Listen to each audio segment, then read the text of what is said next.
Hey y'all, I'm Shayna and I'm back with another review. This is for Tyler Perry's Sistas, Season 6, Episode 10, The Aftermath. I thought this was the mid-season finale. But we got another week left, so let's go ahead and get into it. If you're new here, if you're not, I'll be reviewing, so watch all the way through, check it out, subscribe if you don't mind, because it's free, and it'll help your girl out. I would definitely appreciate it. And let's go ahead and get into it.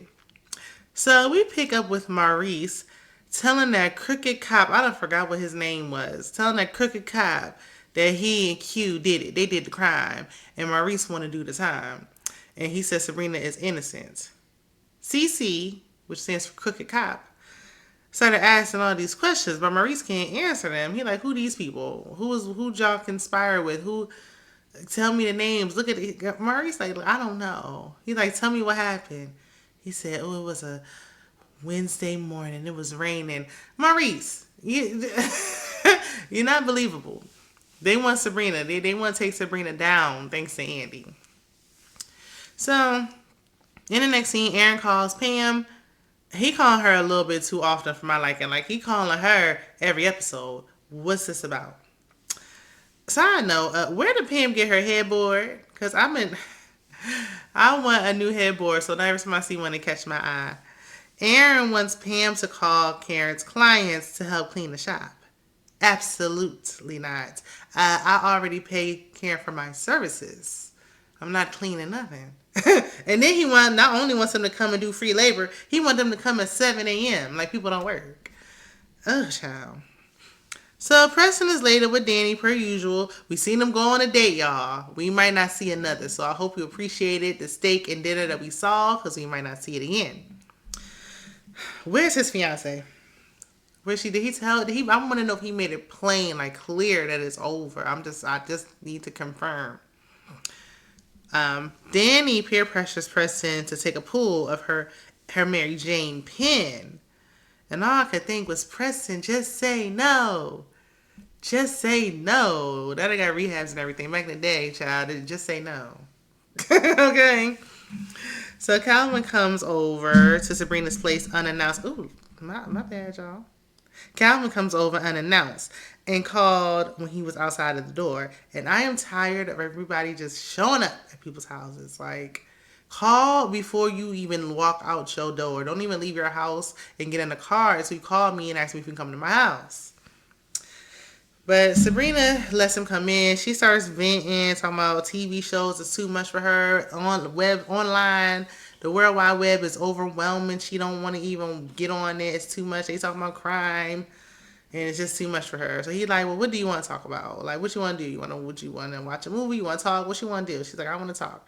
And she starts talking about the pig biting her and whatever. And it kind of went on along because every scene just going too long.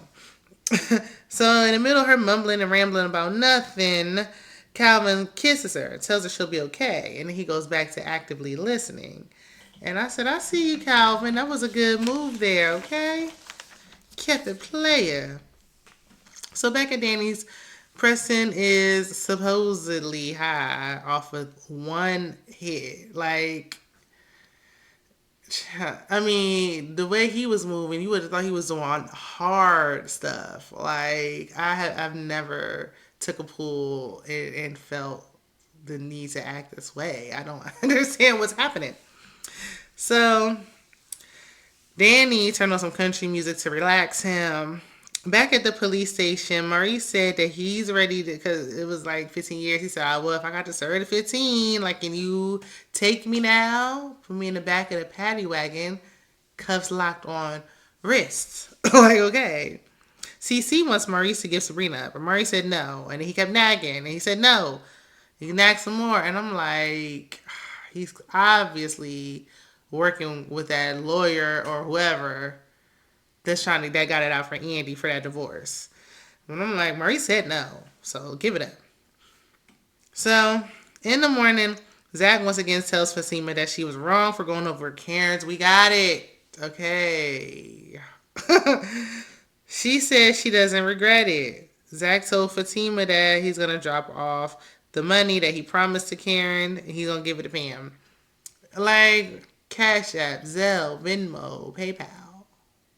Western Union. Go to her bank. Put it in her bank account. Like, why are we even still giving her anything? Find out if that baby's yours. How about you do that first? So Fatima is going to the courthouse for Zach's son later on in the day.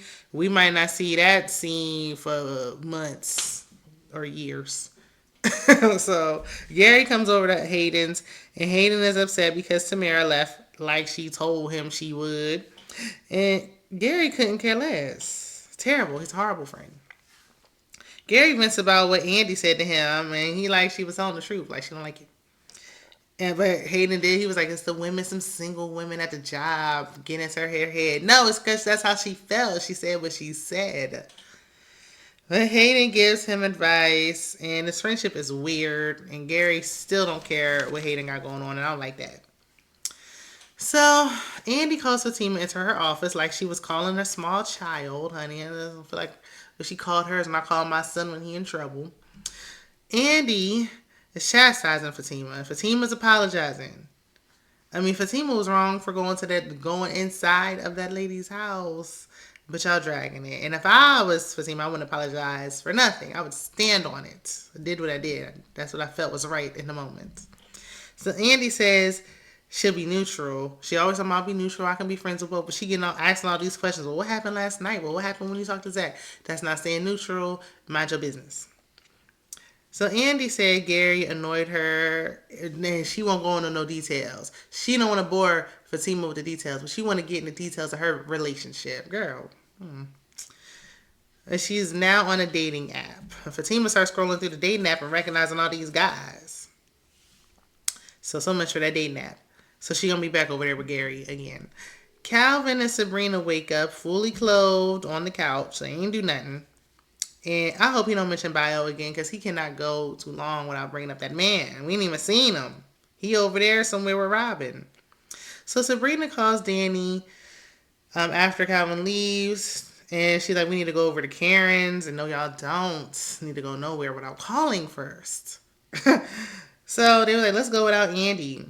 And Sabrina's like, yeah, we better go before we got to go to work. What job are you, before you go where? I don't know why they didn't like refilm that scene because she said before we go to work. Where are you going to, Sabrina? Are you trying to go get your job back? Did you find another job for felons? What's going on? So after they agree to go over to Karen's house, even though we know she don't want them there, because she really, like, high key don't even really like them for real.